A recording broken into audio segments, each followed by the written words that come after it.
B1. Today we are going to be a bit quick. We'll complete B2, B3, B5 and B6.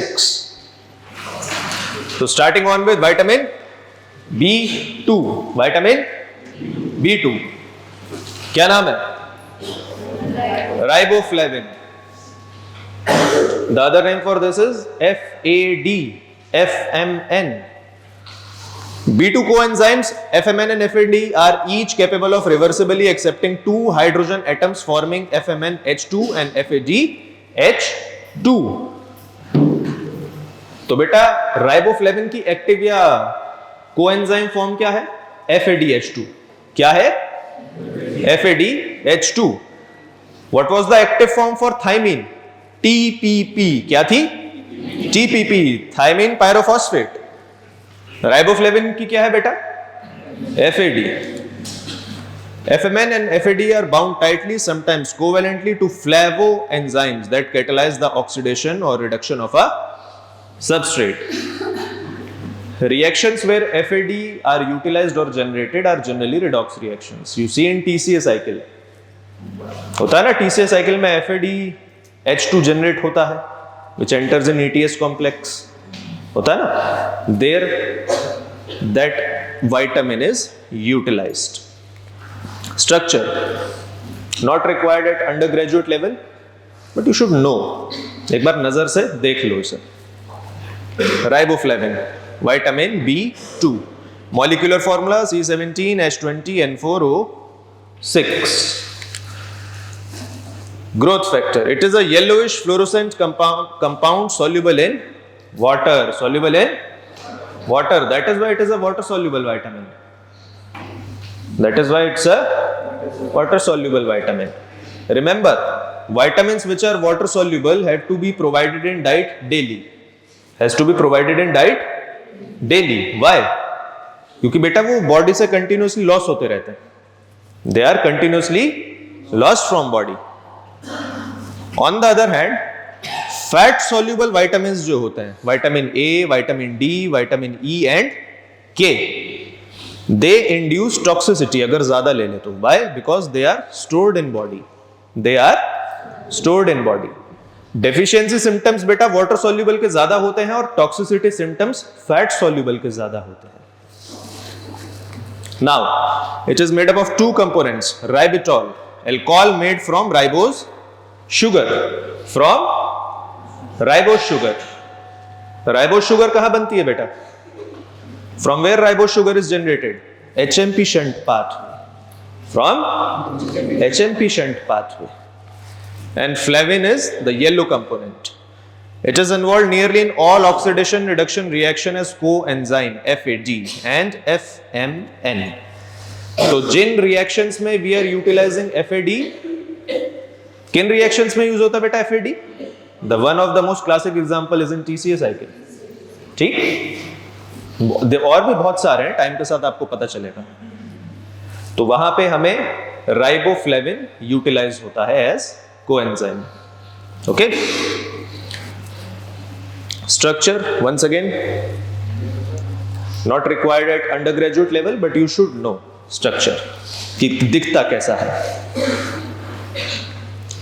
Natural sources, बेटा लिख लो इसे. What are the natural sources for riboflavin or vitamin B2? Thiamine was a totally new concept for you, but this one is quite familiar. FAD तो पढ़ के आए होगे यार, बहुत जगह पढ़ा होगा FAD तो. Almonds, mushroom, yogurt, milk. Now, how it is involved in metabolism? Just a brief overview here. Essential for normal growth, involved in oxidation reduction reactions, takes part in energy formation. How in energy formation? We know FADH2. FADH2 is involved in energy release in ETS, in electron transport. कितने ATP निकलता है बेटा एक FADH2 से? 1.5. बेटा according to new convention it is now 1.5.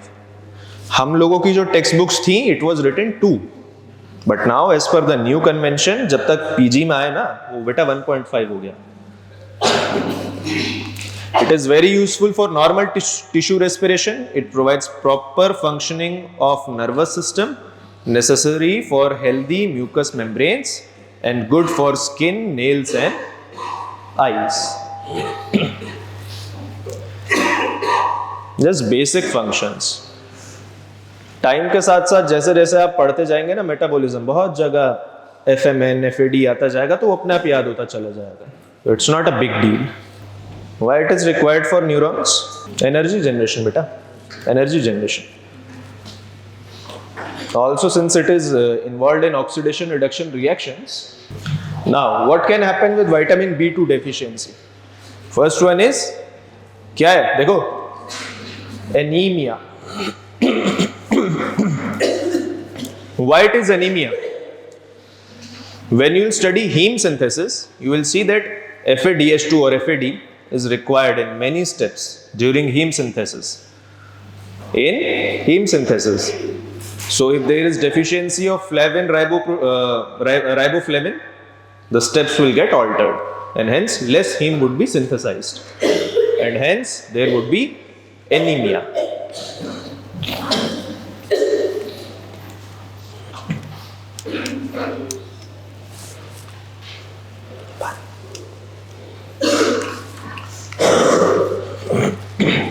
Second one, this is fatigue.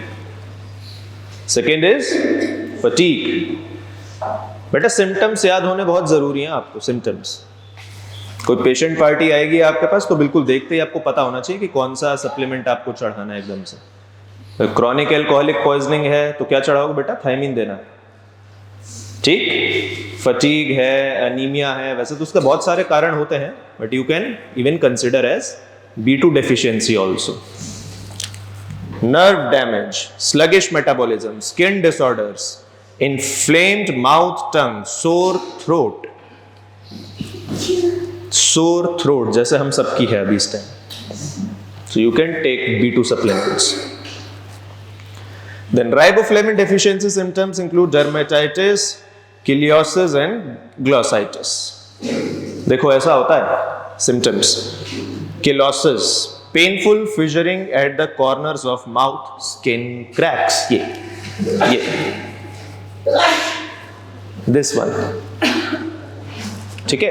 To treat this thing, we provide riboflavin supplements. ठीक है. कई बार हो जाता है बहुत लोगों को. It's a very common symptom. तो जिनके होता है, that means they have vitamin B2 deficiency. Then the cardinal symptom, glossitis. Which one? Glossitis. B1 की deficiency से क्या होता था? What happens due to deficiency of B1? Beriberi. Similarly, the most common symptom in B2 deficiency is glossitis. ठीक है. तो किसी की एंगुलर शेप टंग हो, पर्पल हो, बाहर की तरफ ऐसे निकल रही हो, प्रोट्रूडिंग हो, that means it is suffering from B2 deficiency. Okay. Vitamin B2 deficiency. The tongue appearing smooth and purplish red. Glossitis refers to inflammation of tongue. The condition causes the tongue to swell in size, change in color and develop a different appearance on the surface.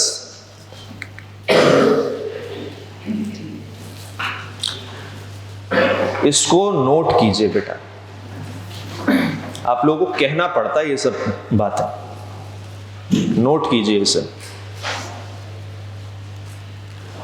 RDA for vitamin B2. Of all these vitamins, B1 is very important, B6 is very important for exam purpose, B12 is important and vitamin C is important. Okay, for all water soluble vitamins. Similarly, in fat soluble vitamins, vitamin A and vitamin D are important. Okay, आप लोगों को पता नहीं चलता ना कि exam से पहले क्या क्या करना होता है. आप लोग सब पढ़ लोगे and you waste your precious time there. इसकी कुछ ज्यादा क्लिनिकल एप्लीकेशन देखी बेटा अभी तक नहीं है ना, तो इसको प्रेफरेंस रखे कम।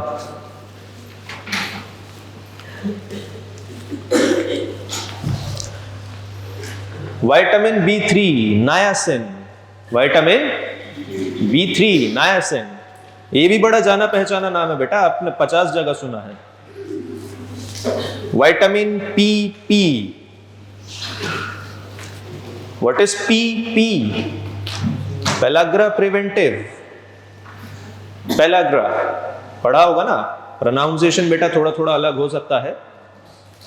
You may call it something else, I may call something else, depends on who taught me and who taught you. Teachers have a great impact on students. It is essential for oxidation reduction reaction, similar to vitamin B2, similar to vitamin B2. बेटा B2 का कहाँ काम था? In oxidation reduction reactions. In oxidation reduction reactions. It is a colorless, water-soluble and solid derivative of pyridine with a carboxyl group at 3 position. Its coenzyme forms are NAD and NADP. याद आ गया कहाँ use हो रहा है? Coenzyme form क्या बेटा niacin की? NAD and NADP. सुना है नहीं सुना है? वेल नोन नेम है, is it a well known name? तो बस देखो B3 भी खत्म आपका एक तरह से। दो कौन कौन से हैं? B1 is thiamine, what was B2? FAD, what is B3? NAD। आप लोग ऐसे ही घबराते हैं बायोकेमिस्ट्री से। ये देखिए स्ट्रक्चर है, not required at your level, structures at UG level is not required, but we generally tend to put कि कभी किसी को रेफरेंस लेनी पड़ जाए, किसी को हो तो आप लोग देख लें।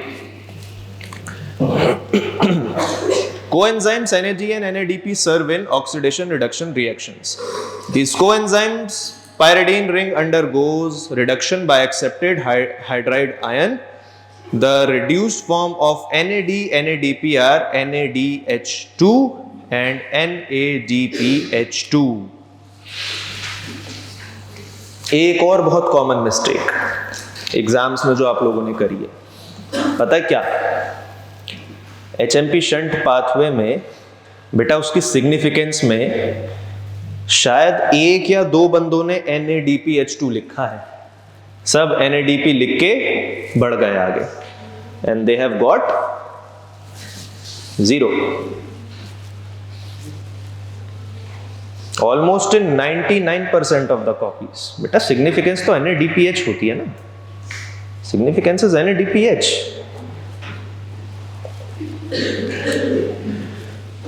Provitamin and vitamin PP, ये देखो बेटा, this one is the provitamin form and this one is the PP form. A deficiency of niacin causes pellagra, a disease involving the skin, gastrointestinal tract and CNS. The symptoms of pellagra progresses through 3 Ds: dermatitis, diarrhea and dementia, and if untreated, death. लिखिए the 3 Ds of pellagra. What are the 3 Ds of pellagra? Dermatitis, diarrhea, dementia. What is dementia? जो exams में आप लोगों को हो जाता है, भूल जाते हो। पेलाग्रा में आपने एक और सिम्टम देखा होगा, that Castle's necklace, neck darkening. That is also a symptom of pellagra, or I should say not pellagra, it is vitamin B3 deficiency.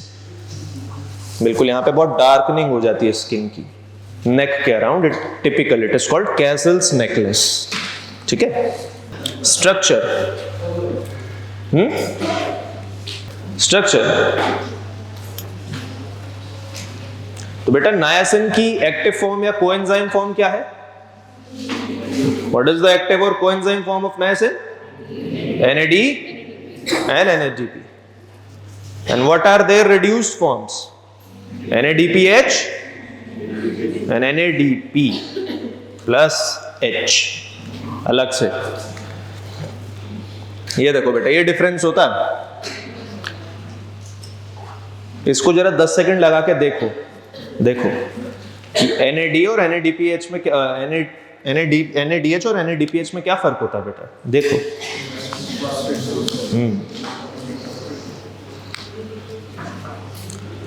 When I was allotted my research guide, उसने viva में पहला question मेरे से पूछा था. This was the first question I asked.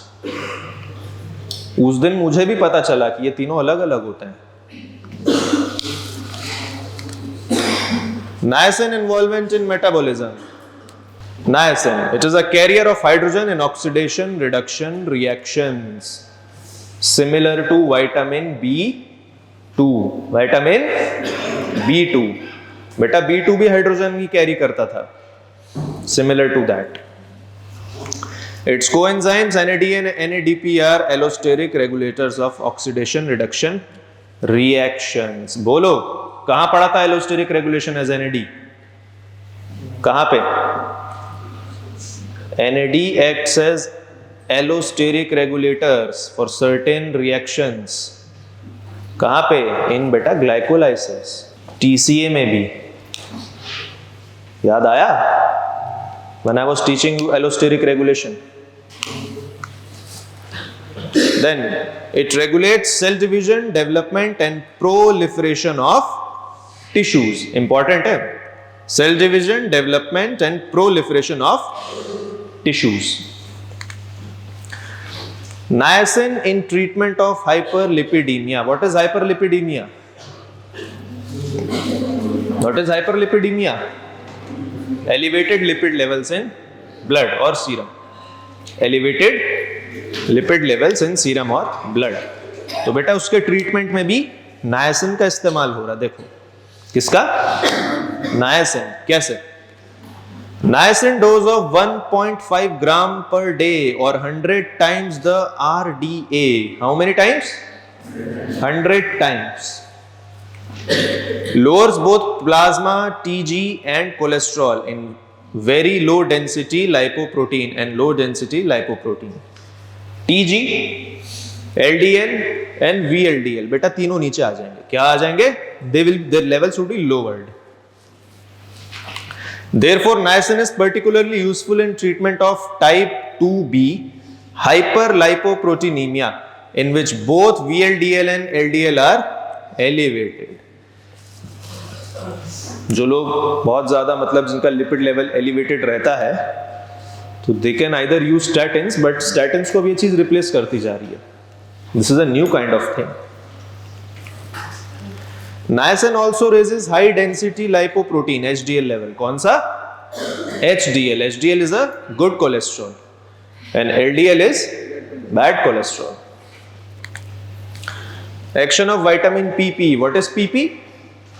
What is PP? Pellagra preventive. हम आपको दे सकते हैं explain और functions of vitamin PP. फिर बोलना मत बेटा पढ़ा है नहीं. It is vitamin B3. Vitamin B3.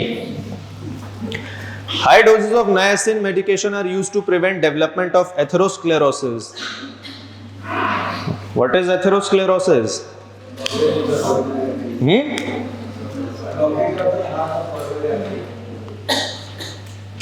बोलो. Coronary artery. And to reduce recurrent complications such as heart attack and peripheral vascular disease. Vitamin B3 is very essential for DNA synthesis. Essential for DNA synthesis. देखो pellagra. An inability to absorb niacin or amino acid tryptophan may cause pellagra, a disease characterized by scaly sores, muscular mucosal changes and mental symptoms, dermatitis, diarrhea, dementia. The 3 Ds. कौन से? Dermatitis, diarrhea and dementia. In photos को देखो ध्यान से, काम आती है बेटा डायग्नोसिस में बड़े. Natural sources of niacin.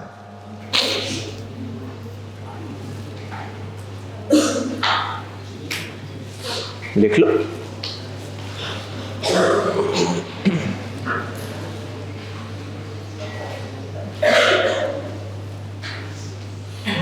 बेटा कुछ नोट किया इसको देख के? क्या कुछ बात कॉमन समझ आई? बेटा मैं खाने में यही मिलता है रोज। तो हम में से किसी को भी पेलाग्रा तो नहीं होने वाला।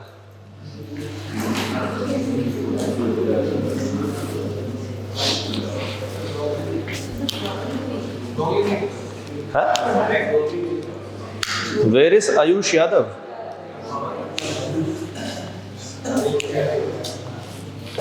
लिख रहे हो?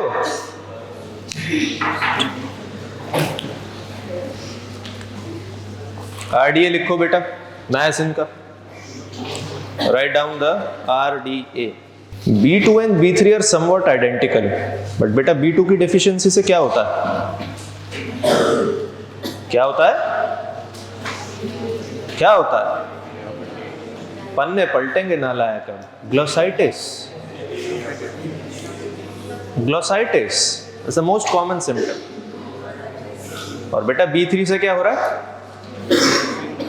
B3 pellagra. पेलाग्रा ऐसा ना हो कि कोई पेलाग्रा का आपके पास पेशेंट आए और वहां पे नोट्स मत पलटना बेटा, वहां नोट्स पलटने का टाइम भी नहीं मिलेगा।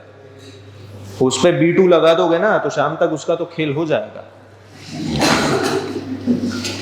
Pantothenic acid, which one? Pantothenic acid, B5 pantothenic acid. Pantothenic acid is a growth factor for yeast. It is identified from variety of biological material, tissue extract. The word pantothenic acid derived from Greek word pentos meaning everywhere. Everywhere, सब जगह मिलता है। कौन सा वाला? Pantothenic acid. सवाल नहीं आया किसी का सर B1 हो गया, B2 हो गया, B3, B4 कहाँ गया? सीधा B5 पे जंप लगा दिए। इसका जवाब मुझे भी नहीं मिला आज तक। Its coenzyme form is coenzyme A. Which one? Coenzyme A. बेटा NAD और FAD 50 जगह सुना होगा, coenzyme A 500 जगह सुना होगा आप लोगों ने। Acetyl coenzyme A, acyl coenzyme A, succinyl coenzyme A. So all of that is active or coenzyme form of pantothenic acid. Which one? Pantothenic acid. It is essential for metabolism of fats, fatty acids and acetyl groups. किस किस के लिए? Fats, fatty acids and acetyl group. तो बेटा अगर इसकी deficiency होगी body में तो fat metabolism will be preferentially hampered. Pantothenic acid is a component of coenzyme A, HS coenzyme A. When we'll start fats na, when we'll start fat lipid metabolism, sir will take the class. उसमें आपको बताया जाएगा that how pantothenic acid is utilized in that. Okay? Till then इस line को बस पकड़ के रखिएगा आप. Which functions in transfer of acyl groups. HS coenzyme A comprises a thiol group that carries acyl compounds in activated form. Examples of such structures are acetyl coenzyme A, fatty acyl coenzyme A and succinyl coenzyme A. Apart from the second one, the first one and the third one, you all are very familiar. Acetyl coenzyme A and succinyl coenzyme A. Where is acetyl coenzyme A formed? Or where you have heard it? बेटा pyruvate से आगे क्या बनता है? Acetyl coenzyme. Okay? And where is succinyl coenzyme A? TCA cycle. Somewhere close to that succinyl coenzyme है ना, you will find one more thing. अभी पढ़ा बेटा पीछे FAD. उस रिएक्शन में बेटा FAD भी लगता है, vitamin B2. Pantothenic acid is also component of acyl carrier proteins that participate in fatty acid synthesis. Synthesis of fats and their metabolism is a very big and complex topic. तो उसको मैं अभी छेड़ना नहीं चाह रहा.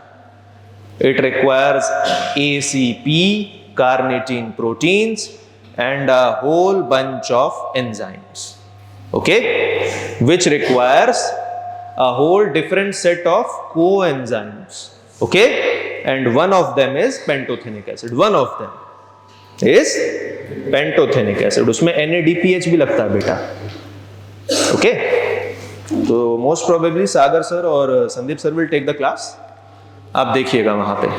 पेंटोथेनिक एसिड स्ट्रक्चर बेटा देख लो इसे कैसा होता है. No need to write it down or draw it, just visualize it. एक बार देखो, कुछ अगर स्टार्क डिफरेंस कुछ दिख रहा है तो उसको नोट कर लो. This one is the pantothenic part and this one is the beta alanine part. Beta alanine. Amino acid structures ना, amino acid structures. Better remember which one are the alcoholic ones, which one are the aliphatic ones, which one are the ring form, which one are these benzenoid forms, which one has the imidazole part, and which one have sulfur groups. This type of classification you should know at least in amino acids. तब जाके बेटा metabolism थोड़ा सा आगे बढ़ेगा. Natural sources of pantothenic acid लिखिए. Vitamin B6, pyridoxine. So far we have done vitamin B2. What was the name of B2? Riboflavin. Then B3, B5, and now it is B6, pyridoxine. Of all these, B6 is the most important. B6 is the most important. अगर आपके पास time कम है, so what you have to remember? B1, B6, B9. You can even say B9 is optional. B9 is optional. B12 and vitamin C. Vitamin C के बेटा बहुत questions आते हैं. That's scurvy case ना. Scurvy. It is related to collagen and it is related to hydroxylation. So either theory or in viva, it is definitely bound to come. आना ही आना है. So, vitamin B6 refers to group of chemically very similar compounds which can be interconverted in biological systems. Vitamin B6 is part of vitamin B complex group and its active form is pyridoxal 5-phosphate, PLP. Which one? PLP. PLP serves as cofactor in many enzyme reactions in amino acid, glucose and lipid metabolism. क्या हुआ? ऐसा या I cannot help it बेटा, याद करना ही पड़ेगा. It is white crystalline substance soluble in water. No prize for guessing. Pyridoxine, pyridoxal and pyridoxamine, ये इनके 3 अलग अलग फॉर्म्स होते हैं विटामिन B6 के. B6 ये डिफरेंट स्ट्रक्चर्स है बेटा इनके. ये नीचे वाला एक्टिव फॉर्म है.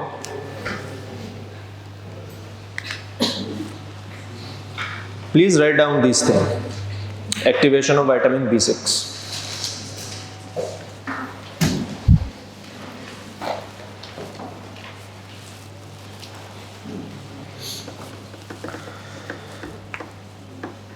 So what is the name of active form of pyridoxine? PLP, pyridoxal 5-phosphate. यानी कि pyridoxine पे बेटा कहीं ना कहीं phosphate group ऐड हो रहा है. We are adding a phosphate group. और जब phosphate group ऐड होता है तो बेटा कौन सा enzymes लगते हैं? Kinases. देखो paradoxical kinase and paradoxical kinase phosphate लग रहा है ना.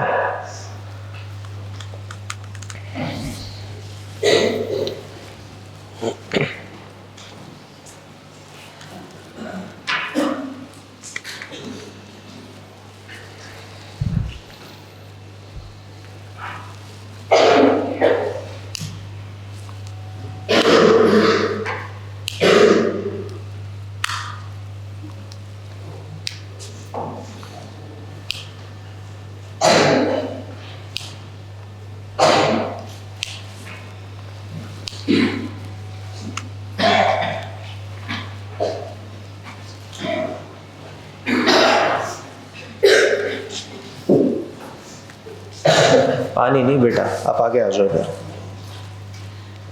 आ जाओ, 5 लोग हैं ना, आगे आ जाओ इधर, कोई दिक्कत नहीं बेटा, थोड़ा शिफ्ट हो जाओ,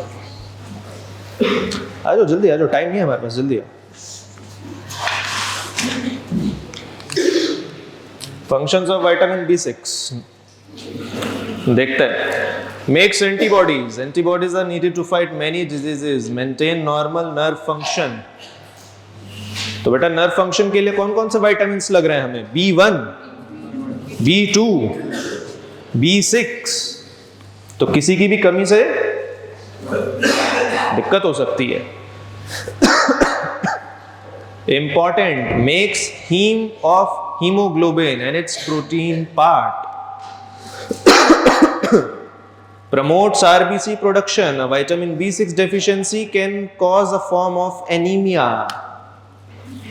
How it can cause anemia? In synthesis of heme, the first reaction which is synthesis of delta ALA, alpha amino levulonic acid, requires PLP as coenzyme, requires PLP। तो बेटा जब PLP की कमी हो जाएगी बॉडी में तो हीम सिंथेसिस का पहला स्टेप ही नहीं हो पाएगा। So no heme synthesis will take place in RBCs, hence there is anemia, Heme synthesis is also a topic in your books, अगर आपने देखा हो, pigment metabolism है ना, somewhere near close to LFT and KFT। तो ये वहां पे आपको और अच्छे से बताया जाएगा। Breaks down protein, the more protein you eat the more vitamin B6 you need. तो जो लोग प्रोटीन ज्यादा खाते हैं, who are conscious about building muscles, तो प्रोटीन के साथ साथ B6 भी लेना शुरू कीजिए, ठीक है। B6 production of serotonin, dopamine, noradrenaline and adrenaline and GABA by decarboxylation, what are these जो नीचे लिखे हैं? These are neurotransmitters. सब पता चला बेटा नर्व इंपल्स कंडक्शन में कैसे हेल्प कर रहे हैं ये? By synthesizing neurotransmitter. बेटा अगर B6 नहीं होगा तो there would be no synthesis or very low synthesis of neurotransmitter. तो बेटा जब तक न्यूरोट्रांसमीटर्स नहीं होंगे, सिग्नल एक न्यूरॉन से दूसरे न्यूरॉन पे ट्रांसफर नहीं होगा, या होगा तो बहुत वीक एम्प्लीफिकेशन होगा उसका। इनिशियल इंटेंसिटी मान लीजिए 100 यूनिट्स है, अगले न्यूरॉन पे 10 ही होगी, ठीक है। They function in large number of enzymes, particularly those that catalyze reaction involving amino acids। ये देखो बेटा ट्रांसअमाइनेशन, इसके जो रिएक्शंस होते हैं, which one? किस किस में हेल्प कर रहा है बेटा? First one is transamination. Oxaloacetate plus glutamate equals aspartate and alpha ketoglutarate. This is a classic example of transamination reactions. Which one? Transamination reaction. Why they are transamination reaction बेटा? ये देखो glutamate है. What is glutamate? It's a amino acid. और बेटा यहाँ क्या बन रहा है?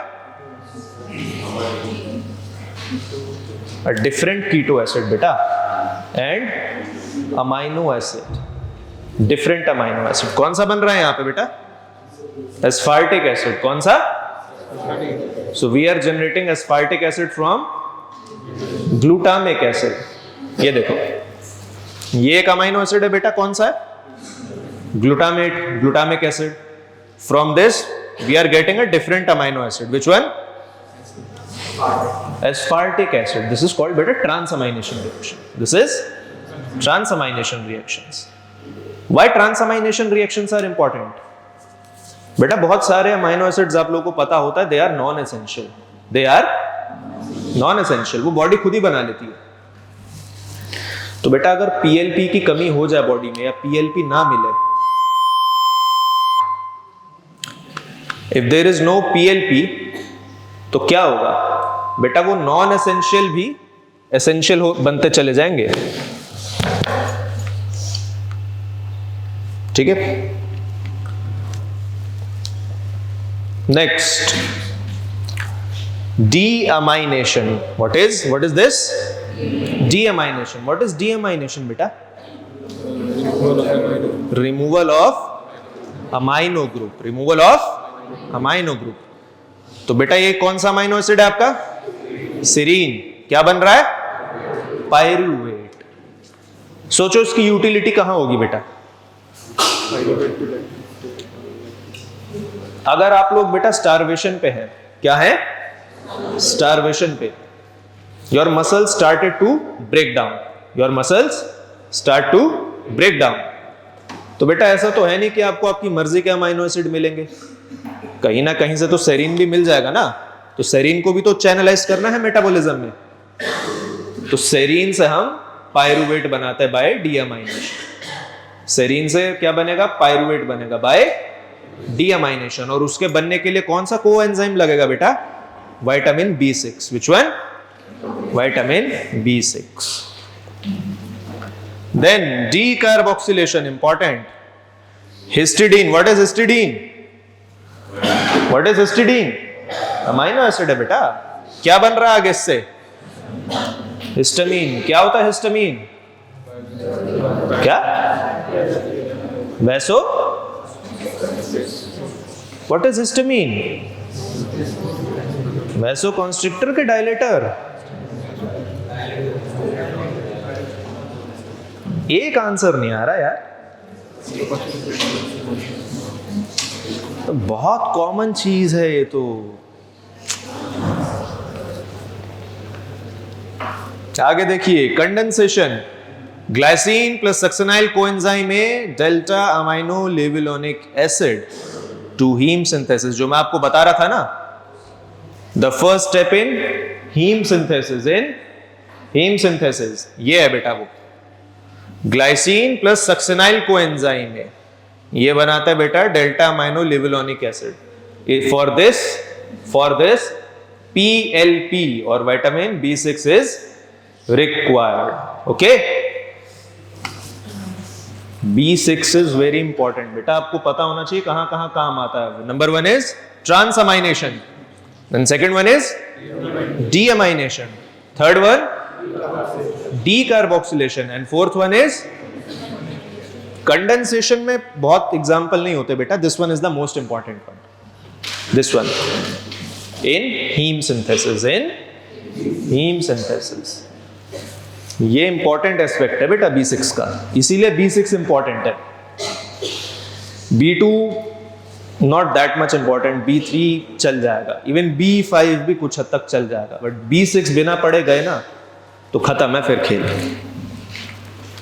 ये देखिए, B6 डेफिशिएंसी का ये होता है आपका, ऐसे रैशेस पड़ जाते हैं। देन ट्रिप्टोफन, क्या है ये? क्या है बेटा? Tryptophan. What is tryptophan? Amino acid. ये देखिए आगे पूरा साइकिल है बेटा, जहां पे ये NAD बन रहा है। क्या बन रहा है? NAD। आपको याद करने की जरूरत नहीं है, बस इसे देखिए ध्यान से। What is NAD? क्या नाम है इसका NAD का? What is the other name for NAD? किसका एक्टिव फॉर्म है ये? B3। क्या नाम है बेटा B3 का? और niacin. In B2 and B6 deficiency, किस के? B2 and B6 deficiency, tryptophan metabolism is impaired। इसका क्या मतलब हुआ? B2 कौन सा था बेटा? राइबोफ्लेविन। कौन सा? राइबोफ्लेविन। तो बेटा अगर राइबोफ्लेविन का कमी हो जाए ना बॉडी में, तो B3 की भी कमी हो जाएगी। ओके, डाइटरी सोर्सेज और रिक्वायर्ड डेली अलाउंस, लिख लीजिए इसे।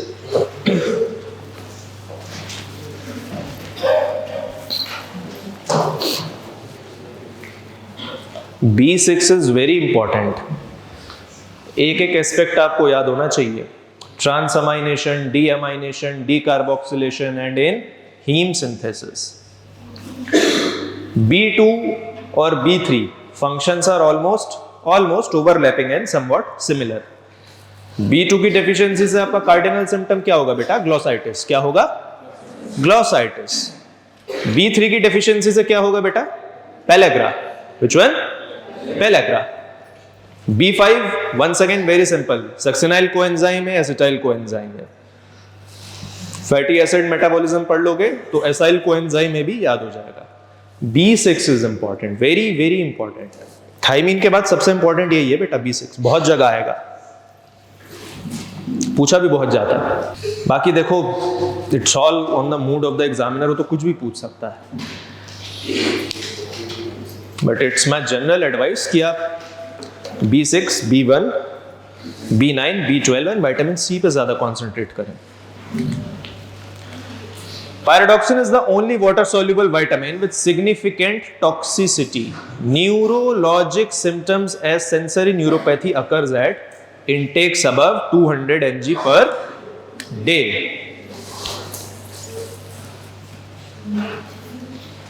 किसी को अगर आपने लगा दिया बहुत ज्यादा, नहीं अनमॉनिटर्ड है या नहीं कुछ आप कर पा रहे हैं, तो बेटा दिक्कत हो सकती है. An amount 100 times more than normal. Substantial improvement but not complete recovery occurs when vitamins is discontinued. So B6 की बेटा टॉक्सिसिटी होती है, रिमेंबर. ठीक है, अभी तक किसी का आपने टॉक्सोलॉजिकल इफेक्ट नहीं देखा होगा, बिकॉज वाटर सॉल्यूबल है, जितना एक्सेस है रिमूव हो जाता है. बट B6 इज डेंजरस, तो इसको ध्यान से एडमिनिस्टर किया जाता है. Since time is up, we'll continue B7 in next class.